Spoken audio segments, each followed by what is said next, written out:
Kamusta fire signs? Tasa reading naman tayo ngayon.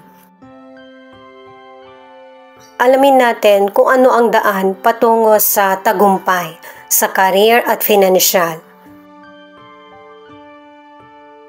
Kung tamang direksyon ba ang tinatahak mo, ano ba ang magpapasaya sa iyo sa career, at ano pa ang magiging kapalaran mo gamit itong tasa reading. Mas magfo-focus ako sa iyo at saka sa reading na ito. Pasensya na kung hindi nyo masyadong makikita. Nakamit mo yung goal na gusto mo, yung magkaroon ng trabaho, makuha yung course na gusto mo, yung mga bagay na magpapasaya sa puso mo. Lalo na't pinapakita mo sa universe na deserve mo na makamit yung goal mo sa buhay. Kaya nabibigyan ka ng gantimpala na ikatutuwa mo. Sa umpisa, napakadali. Pero pag malapit ka na sa goal, doon ka na nahihirapan. Pero makakamit pa rin ang goal. At saka, nagpapray ka rin sa langit kung saan mo ba makikilala yung the one. Or kung saan mo ba makikita or matatamo yung tagumpay. Pero kailangan mo munang alisin sa buhay mo yung mga negative energy or negative situation na dala ng kapwa. Meron ka ulit bagong sisimulan at kailangan ng hard work, patience, at saka pangunawa mo. May posibilidad na pregnant ka or meron kang baby. Meron ding bagong cycle na darating sa buhay mo na magpapatuloy hanggang future. May letter J dito sa cup na ito, na letra ng pangalan ng person mo or letra ng pangalan mo.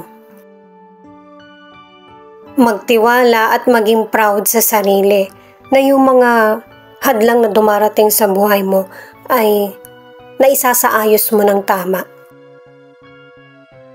Kailangan ng healing at saka changes dahil tinutulungan ka na ng universe at ng spirit guide mo na para maging maganda yung outcome ng buhay mo.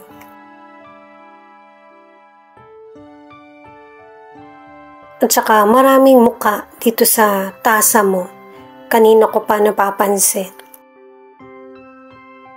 Suriin mo yung pakikitungo sa kapwa. Baka may nasasabi kang hindi maganda sa tingin ng kapwa mo, pero sa'yo normal lang.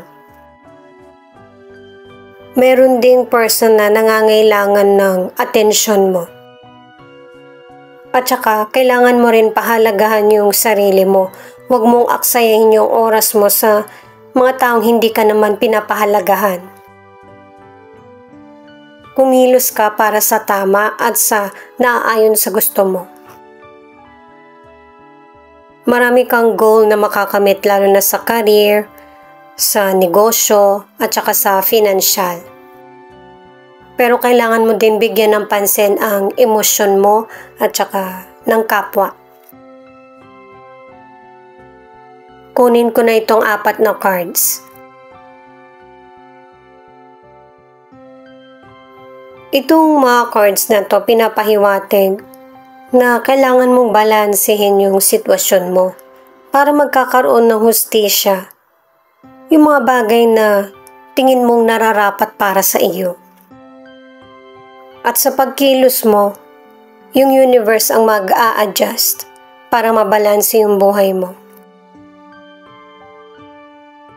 At saka makinig ka sa taong kumakausap sa iyo kasi marami kang malalaman na katotohanan. At para masabi mo rin kung ano yung katotohanan sa iyo at feelings mo. Pinapaalalahanan ka rin ng card na ito na maging totoo ka sa sarili mo. At huwag mong hayaan na manaig yung takot or maling kaisipan. Kasi kung ano yung nakatadhana sa iyo, milagro, blessings, or person, ay nakatadhana yan o nakalaan talaga para sa iyo. I-let go na din yung mga hindi naman importante sa buhay mo. Kakaumpisa pa lang natin pero marami ng words na ipinapakita na may mga bagay kang dapat i-let go. At saka naka-3 words ka na rin na huwag mong ikumpara yung sarili mo sa iba. Sabi nga nila, diba, hindi lahat ng kumikinang ay ginto. Doon tayo sa ikakabuti at saka positive para magtuloy-tuloy yung swerte sa buhay mo. Para nga pala sa mga bagong viewers, ang reading na ito ay timeless reading, general reading at guide po lamang, kaya hindi po talaga magre-resonate sa lahat. Kunin mo lang yung akma sa sitwasyon mo. At kung kailan mo ito napanood, yon ang start ng 1 week reading para sa'yo. Ikaw na bahala magpalit kung si person mo ito o ikaw. Pero ang main na reading ko dito ay patungkol sa iyo. Ito yung cards mo. 9 of Swords, the Moon, at 8 of Swords. Kumukonekta din ito sa mga naunang cards na ang ibig sabihin, may mga taong hindi ka makasundo. Dahil sa pagkakaiba ng paniniwala or opinion. At saka diba, nasabi ko nga sa iyo sa tasa reading na may mga mukha dun sa sa tasa mo. Maigi na mag-cleanse ka para mawawala yung mga negatibong sinasabi or dulot ng kapwa mo. Sa career, 3 cards na ito ang nagsasabi na sa negosyo mo or kaya sa trabaho mo, nakikitaan mo na walang development.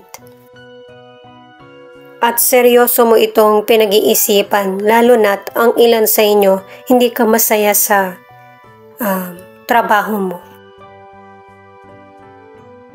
Marami kang option na naiisip para masolusyonan yung problems mo sa career o kay negosyo. Mas mananaig yung isip mo para sa pagbabago. At para sa mga naghahanap ng trabaho, kailangan stable muna yung kondisyon mo bago ka maghanap. Huwag mong pagdudahan yung sarili mo kasi marami kang abilidad na magagamit sa career o negosyo. Para sa ilang single, ang advice ng cards, mabilis kang magtiwala kaya mabilis ka rin nasasaktan. Kailangan mag-heal ka muna bago magkaroon ng bagong makakarelasyon. Ang ilan sa inyo na nasa relationship, 3 cards na ito ang nagsasabi na unhealthy ang relationship niyo ng person mo. Pero sa ngayon, sinusuri mo pa ito kung ano ba yung dapat i-save, ano ba yung pagkakamali. Marami kasing involved sa relationship nyo kaya hindi ka nagpapadalos-dalos sa mga desisyon. Ipinapaliwanag sa iyo ng mga cards kung bakit ang tagal dumating ng swerte sa iyo or bakit may mga balakid. 4 of Pentacles in reverse, the Hierophant, at Ace of Swords in reverse. Pinapakita sa cards na ito na hindi material ang magpapasaya sa iyo.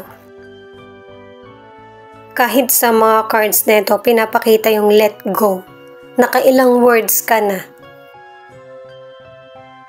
Naka-5 ka na. Di ba nga gusto mong maging matagumpay? Ipinapakita na sa'yo ng cards kung paano mo to magagawa. Pero kailangan alisin mo muna yung mga distraction at saka mga maling nakagawian. Hindi lang naman fire signs ang meron nun. Kasi lahat naman tayo may mga kahinaan na kailangan nating unti-unting baguhin. Importante yung pag-iipon. Pero importante din yung pag-iipon ng memories para maging masaya yung buhay mo at saka yung mga taong nasa paligid mo, anak mo, or kung pregnant ka man. Makakatulong sa kalusugan mo. At saka meron ding disappointment sa financial na ang ilan sa inyo nagnegosyo ka pero hindi ito nag-work, or may mga person na niloko ka, kumbaga na-scam ka, ganun. At dahil sa kagipitan, merong person na nanghiram sa'yo ng financial or nanghingi ng tulong pero hindi niya na ibinalik sa'yo yung financial mo. Kumbaga, nagsinungaling sa'yo yung person. Pareho lang din yung sinasabi ng tarot cards sa tasa reading na maraming hadlang na darating sa'yo pero lilipas din ito, guys. Single ka man or nasa relationship, base sa mga cards, mas lalo kang napapalapit sa Diyos. At mas lalo mong nalalaman kung ano yung purpose mo sa buhay.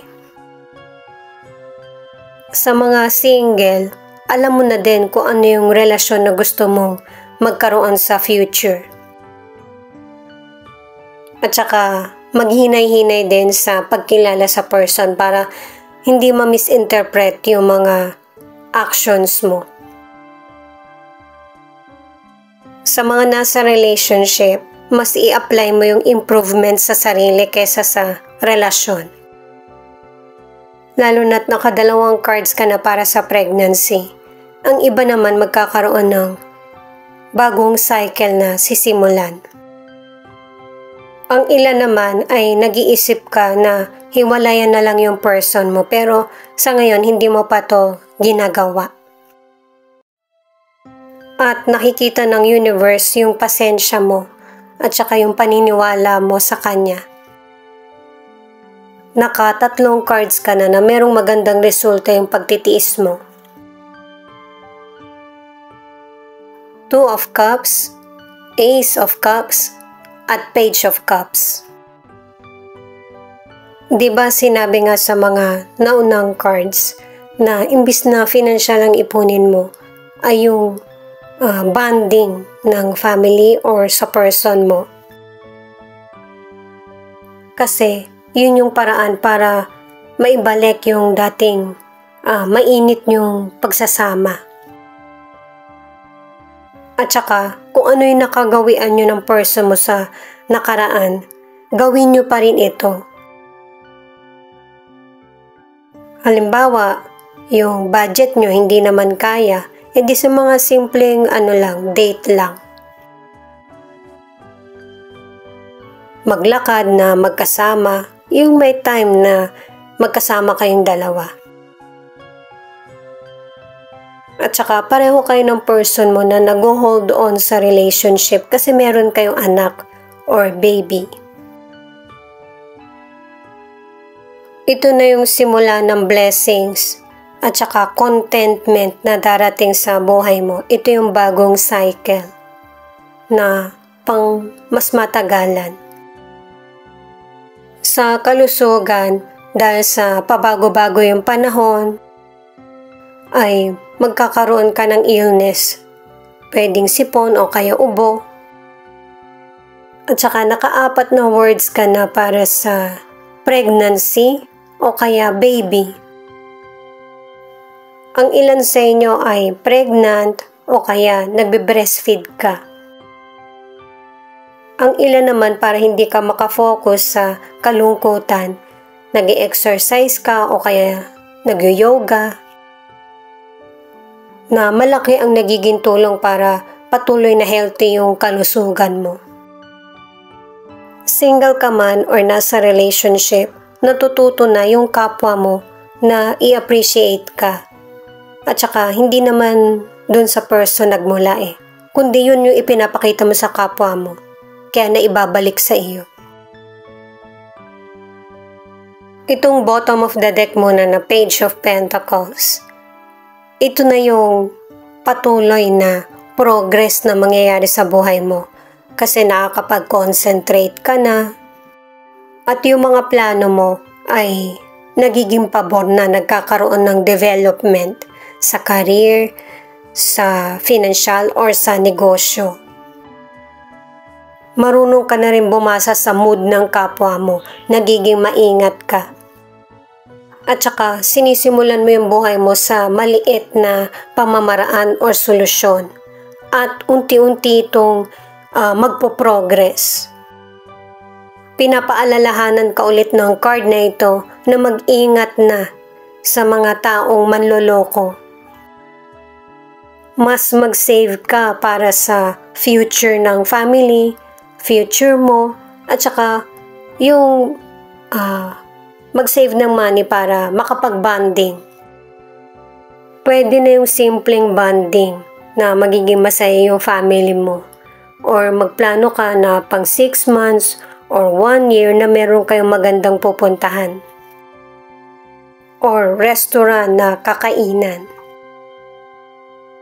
At saka single ka man or nasa relationship, nakadalawang cards ka na para sa soulmate. Ito yung angel number mo, 888. Powerful manifestation number, success and progress. Connected din ito sa tasa na reading natin kanina, di ba? Nakatatlong success or solusyon sa mga problems mo. At saka guys, kung bakit natagpuan mo yung soulmate mo, kasi nakikita ng universe yung pagpupursige mo. Inuulit lang sa tasa reading at dito sa tarot cards na deserve mo yung blessings. Ito naman yung katangian na meron ka. Sincere. Yan yung katangian na hindi mo napapansin. Emotional. Ito pa yung isa, protective. Di ba nga sinusuri mo yung relationship nyo bago magdesisyon? Isa sa inyo ng person mo ang bata pa, yung person na soulmate mo.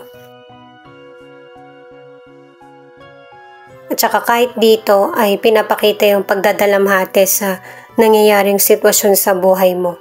Ito yung weakness mo, yung emosyon. Kasi may mga unfair na situation sa buhay mo. Pwedeng isa ito sa nakakatulong or isa din sa pinoproblema mo, yung mga kapatid. At saka kahit dito, concerned ka sa kalusugan mo, diba nga, ang ilan sa inyo ay pregnant. Ang ilan, may baby na kasi, nagpapadede ka pa.